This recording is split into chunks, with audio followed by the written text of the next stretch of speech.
Pacquiao!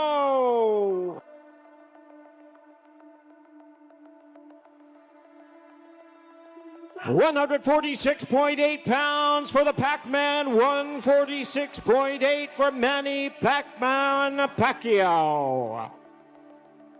That's our job. That's our job, to entertain the crowd, to give you a good fight. Floyd Mayweather weighs in 72.9 kilos, 72, 900, 160.38 pounds.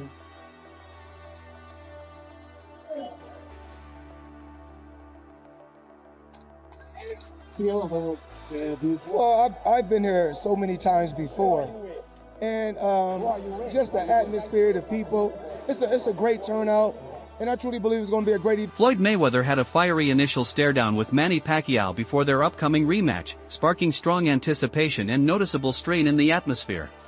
From Manny, now Manny has a lot of experience, you know, at the highest level and competing at the highest level, and that makes this that much more interesting. But like I said before, there's no blueprint on how to beat Floyd Mayweather, and he can tell you that himself. You're gonna have to take the whole room together. You're gonna have to put the whole world in the ring to beat me. I'm the best. Don't let them trick you into getting your ass whooped again. He's older than me. I'm still young, so and I'm always active with this sport. So what I have done and accomplished in boxing, I think it's one of a kind, because to get a different weight division is not that easy. Manny Pacquiao looked completely ready, composed, determined, and set for yet another intense, high-pressure clash. I'm back because of boxing is my passion. I miss boxing, and I'm so thankful to God, because until now He gave me the strength, keep me safe, and give me good health. That's why Manny Pacquiao is still here, and I'm back. Woo! Woo! The last man who said I'm back was Michael Jordan. He came back and he won 3 titles. Are you channeling some of that? Well, this comeback is dedicated to the Lord my God that I'm serving. I'm excited to the fight. I'm really hungry to win again the fight and give the fans a good fight. And I know, and I know the fans, they're waiting for a good. Now it's clear that speculation about this bout being called off had been circulating, but Boxing Scene confirmed it will proceed, sharing on X that Floyd Mayweather Jr. has agreed to a legitimate contest. Manny Pacquiao told Boxing Scene on Tuesday that Floyd Mayweather Jr. has officially accepted that their September 19th rematch will take place as a professional boxing fight. Insider Lance Pugmire also reports the matchup is officially happening, verified as a sanctioned bout instead of an exhibition, with Floyd ultimately agreeing to the terms and stepping in to finalize the arrangement.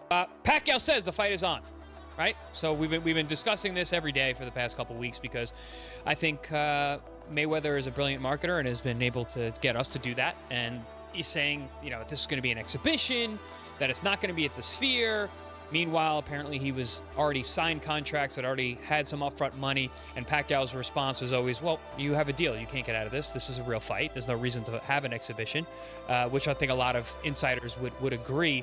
But now we understand yesterday there was a deadline given by Team Pacquiao and Pacquiao Promotions, but we have a fight, right, Lance? Correct. Manny Pacquiao reached out to me yesterday. We talked on WhatsApp, actually, and he said the fight is on. Floyd has come to the table. Everything's fine. We're good to go. I know Floyd has come out with a statement today saying not everything's done. And I'm not gonna look. I used to work for them, so I'm not gonna call Fight Hype Floyd's mouthpiece. Manny Pacquiao stated that Floyd Mayweather Jr. no longer has any way to avoid the bout, emphasizing that the rematch has to take place as an official contest, highlighting how much it matters to him, and asserting that he aims to prove a point to Floyd once they meet in the ring. He had no way to get out of that. He has to fight. Yes. Is it going to be an exhibition, or is it going to be a sanctioned match? No, sanctioned match. Awesome.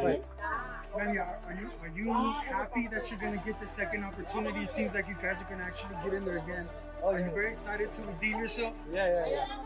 I know you spoke a lot about you were injured in the first fight and all, but what would this win mean for you in particular? Personally, you've accomplished so much, 8th division world champion and all.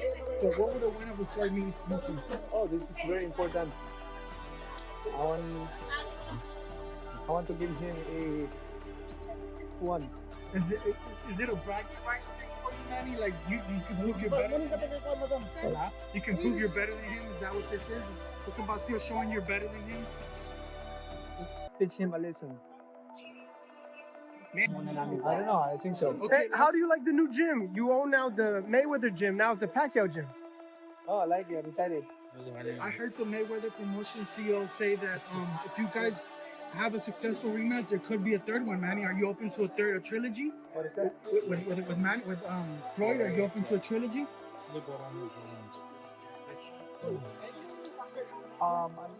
If they demand it, we'll finish first.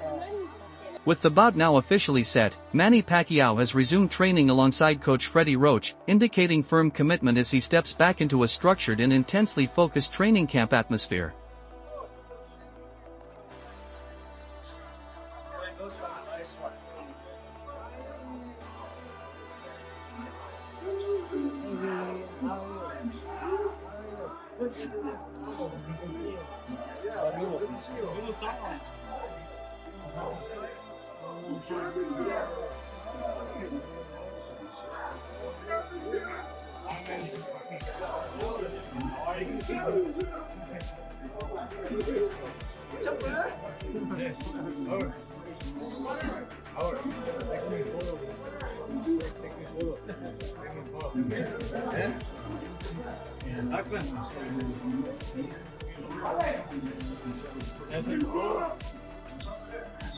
Manny Pacquiao stated he will restart training at Wildcard Boxing Club under coach Freddie Roach, highlighting his dedication to preparation, refining his fitness, and returning to top condition ahead of the highly awaited rematch.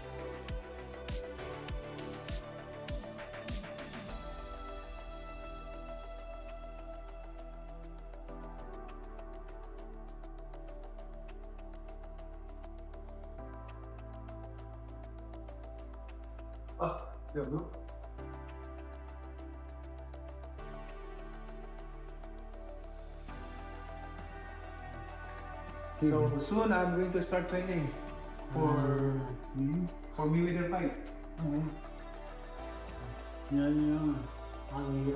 Yes. Robert Garcia suggests that Floyd Mayweather Jr. isn't fully committing to his preparation, while Manny Pacquiao remains completely focused, running through mountain terrain, training relentlessly, and pushing himself in grueling workouts to sustain top-level conditioning. Bet you Mayweather, people think, oh, Mayweather's out of shape, he's not training. I'll bet you different behind curtains that was doing workouts. That is not. That's just to be in shape, to be able to box for 12 rounds. Mayweather's not killing himself in sparring. He's not killing his legs in fucking running. But I bet you he's doing workouts that are not going to kill his legs and are not going to fuck him up when it comes to sparring. But I bet you he'll be in shape for the fight. And I bet you he's going to win by decision. You think Mayweather's decision? Manny's motivated. Manny's burning himself out. Too much runs like a fucking true champion does. But he's 48. Mayweather's older, Robert. Yes, but he's not doing the same workouts that Manny's doing. Manny's showing it to the world. Manny's running in front of 50. But he looks good when you watch. He's running hard and he's gonna. His body can't take that much. His body can't take that much. Mayweather knows his body can't take that much. That's why he's doing separate, different trainings to be in shape, but to be able to perform and to be fast and to win a decision. I give it. Jose Ramirez, who worked closely with Manny Pacquiao during camp, praises how precise and dangerous Manny still appears in the gym, noting that he would frequently stop sparring partners in sessions, proving his power remains intact despite his age, while also explaining that Manny sticks to a disciplined routine, running every day to preserve peak physical shape and maintain elite endurance levels. Last camp I had with them, I was going, 8-round sparring sessions, dude. What does Jose Ramirez learn from Manny Pacquiao when you camped with him 3 times? What did you pick up from him? Honestly, his work ethic, and then the best work ethic. The best work ethic. Days. Every morning we used to get together and run. Even on sparring days, he runs. With 20, 30, 50 people? Even yeah, man, he has a lot of support out there. That's amazing. It's like a movie. It's like Rocky. we would go to the mall, and just because people knew we were his sparring partners, they wanted a picture with us. So he's the man. He had a lot of fans. He's so humble, though. He doesn't know he's Manny Pacquiao. Very down to earth. There was always like a crowd of 25 to 40 people outside the gym, from ladies to kids, just waiting for him. Money and he's gonna give them all money before he walked in. Yeah, he's very generous. And he's very humble. He doesn't let the fame change. Like you never let the fame change you or nothing. You're the same person I met when you were a kid. But what did you learn boxing-wise besides work ethic? Is there any punch you learned? Is there any defensive moves?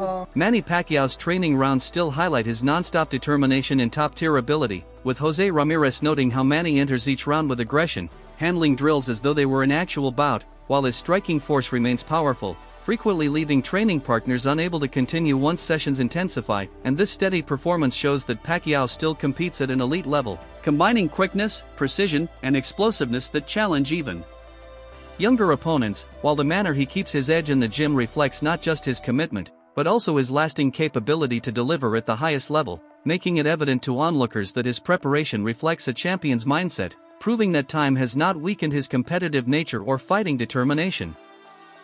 Pacquiao always, what made Pacquiao very dangerous is that, he was very explosive. So those punches that he just throw, he just throw, and all of a sudden, boom, boom. Yeah, you don't see it coming. It was that unexpected power, but it was put together by a combination of punches too. So his feet set it up.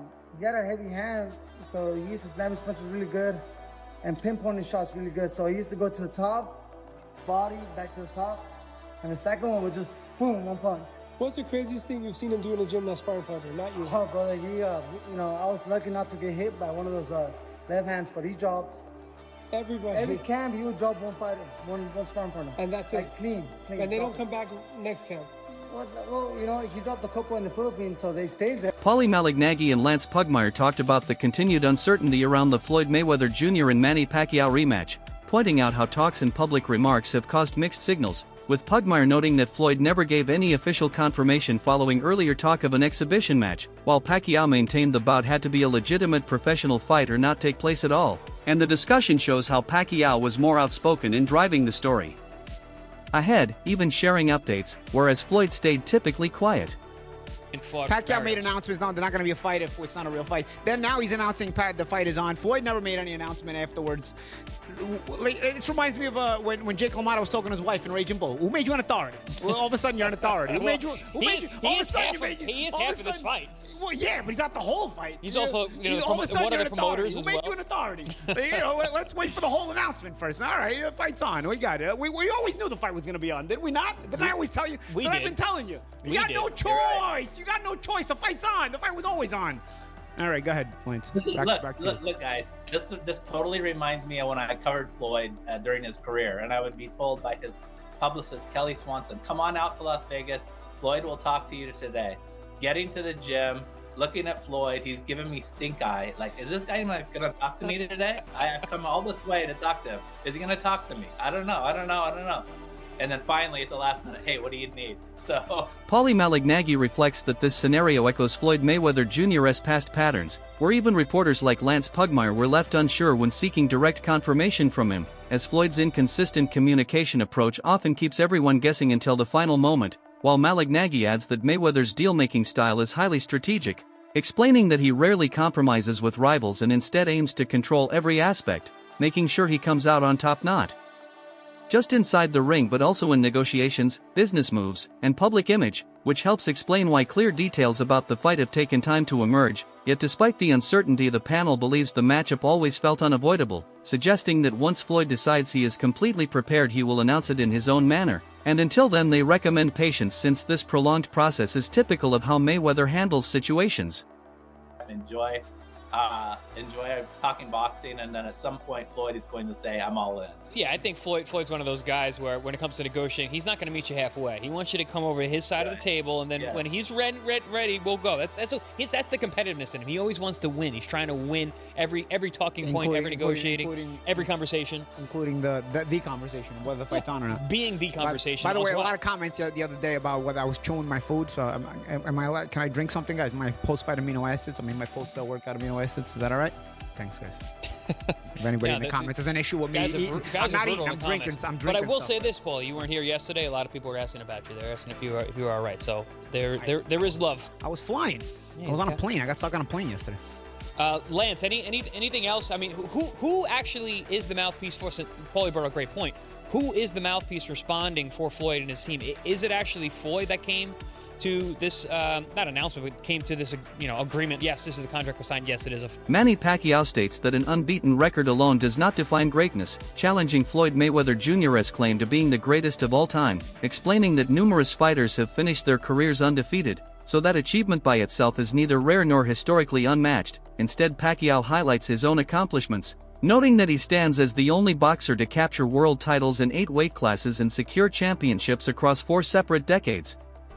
The 1990s, 2000s, 2010s, and 2020s, stressing that these milestones speak on their own without the need for self-promotion. Yet despite this, Manny remains modest, saying he would rather allow fans to determine his legacy than declare it himself, and regarding a possible rematch he makes his position clear, showing no interest in an exhibition and insisting that if the bout takes place it must be a genuine professional contest where both fighters take risks and truly compete.